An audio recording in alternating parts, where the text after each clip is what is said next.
Իսրայելի տարածքում վերջին հրթիռային հարվածներից հետո հրապարակվել են տուժածների վերաբերյալ նոր մանրամասներ։ Իրանն ու Իսրայելի օդային պատերազմի 7-րդ օրը սկսվել է Իրանի կողմից Իսրայելին հարվածներից։ Ֆոնդային բորսայի շենքին հարվածել են։ Հարձակման հիմնական թիրախներից են եղել նաև Իսրայելի պաշտպանության բանակի հրամանատարության և հետախուզության շտաբը, պաշտպանության բանակի հետախուզական ճամբարը։ Իսրայելական կողմից հայտնում են, որ հարվածել են Արաքի ծանր ջրի հետազոտական ռեակտորի մոտակայքում գտնվող տարածքին, որը Իրանի միջուկային ծրագրի մաս է կազմում։ Իրանի պաշտոնյաները նշում են, որ ճառագայթման վտանգ չկա, քանի որ օբյեկտը տարհանվել էր հարձակումից առաջ։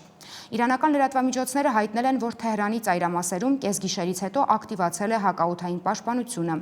Իսրայելի բանակը հաստատել է, որ առավոտյան հարվածների շարք է եղել Թեհրանի և այլ քաղաքների ուղղությամբ։ Ուրբաթ օրվանից ի վեր Իրանն արձակել է մոտ 400 հրթիռ։ Իսրայելը պաշտոնապես հայտարարել է 24 խաղաղ բնակչի մահվան մասին, իսկ Իրանը հայտնել է առնվազն 224 զոհի մասին իսրայելական հարձակումների արդյունքում, որոնց մեծ մասը խաղաղ բնակիչներ են։ Սակայն այդ թիվը արդեն երրորդ օրն է չի թարմացվել։